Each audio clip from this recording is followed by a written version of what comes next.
scary moment for the Warriors last night when Kevin Durant hyperextended his knee in a loss to the Wizards. He had an MRI, and results showed a grade 2 MCL sprain and a tibial bone bruise. He will be out indefinitely and reevaluated in 4 weeks, but is expected to be back for the playoffs. Draymond Green told the undefeated Mark Spears this morning, "I'm definitely relieved.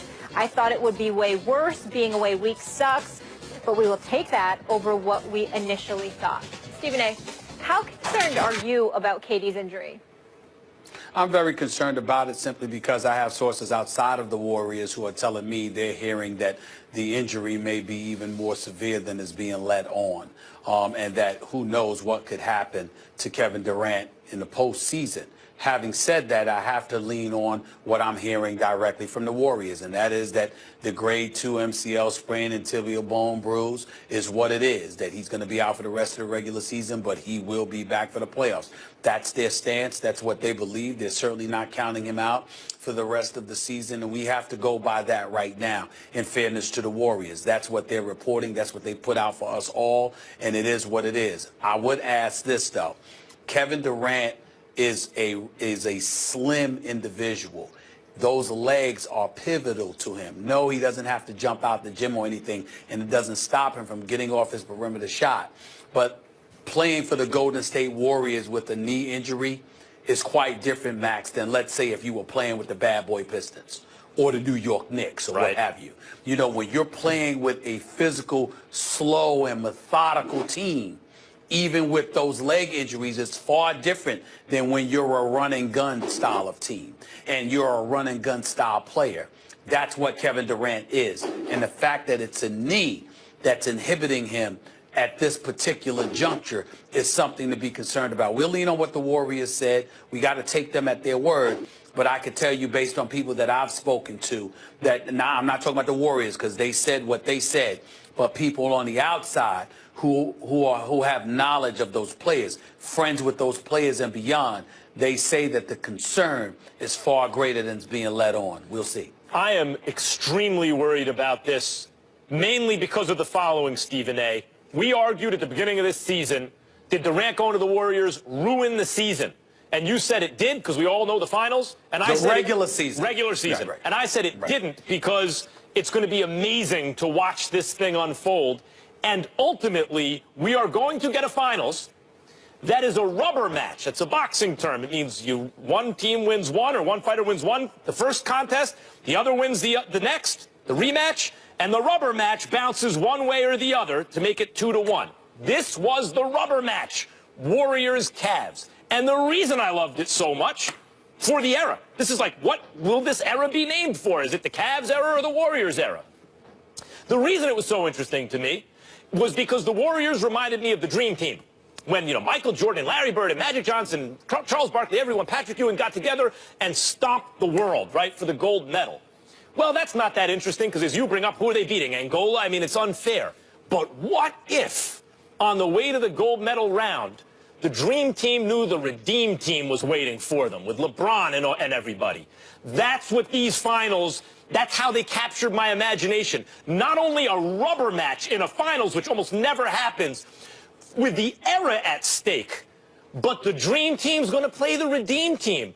Two powerhouses where, had they played in different eras, we just throw up our hands and say, well, you never know who could have won. That's impossible to say. But we will know who was going to win. We were going to know because they were going to play each other.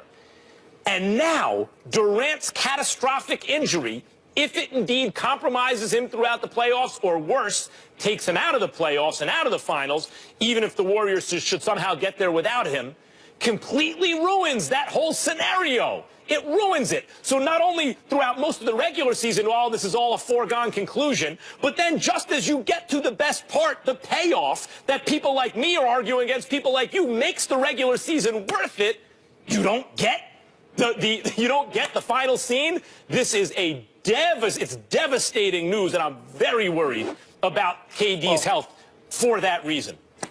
My sympathy and my condolences to you, Max Kellerman, living the posh lifestyle that you live, being in front of your TV set with your beautiful family. Oh, my Lord, you may not get to see the matchup. So, in other words, I'm supposed to feel bad for you. But when I pointed out how I got to travel to these games, going through airports, catching connecting flights, and doing all of this stuff just to watch blowouts, I heard no sympathy for me whatsoever. As a matter of fact, that Max Kellerman, Stephen A., you have to do what you have to do to bring me the best information. I am a purveyor of basketball, and I need my Stephen A. Smith reports live from the game. So I'm sorry, you got to do what you got to do. Max, I got. You know what? Step aside for a second, Max, because we've let Molly off the hook just a little bit too much. Her wanting to chirp all the time. When you talk about I'm getting paid, excuse me, you travel for free? You don't travel for free? You don't get to go back and forth to LA from time to time? You don't get to chill and live the high life? Molly's just chilling. It's freezing in Bristol all the time, which, by the way, is your home right here near Connecticut. The last time I checked, but I'm the person that gets up. Oh, I'm flying for free. So but Molly gets over, right? But you get paid to do that. You get paid good money. You're Tom Ford suits every day. That's extra money in your pocket. I'm sorry, Molly. Last time I checked, it's for free. Hold on, Molly. I mean, last time I checked, you went from L.A. to getting paid to be near home. But I got it better, right? Oh, stop it. Just stop the nonsense. Where you from, Miss Connecticut? Where you from? I'm just saying. Okay. You're living pretty well. You're living pretty well. Okay. Yeah.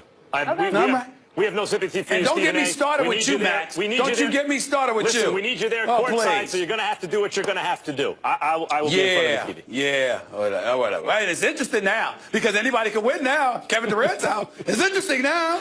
Regular season ain't ruined after all. First of all, just for his own sake, let's hope he gets back. I wish, of course. I do hope he gets back. In all seriousness, Kevin Durant is one of the greatest players in the world. I want to see him on a basketball court 100% healthy. My prayers are with him that he'll get back ready to roll because I want to see him play. Speaking of the greatest in the world, Michael Jordan had 28 triple-doubles in his career. Russell Westbrook recorded his 30th, I repeat that, 30th last night. He has 30 in a season, scoring 14 straight fourth-quarter points to lead the Thunder over the Jazz. Stephen A., did last night prove that Westbrook is the MVP?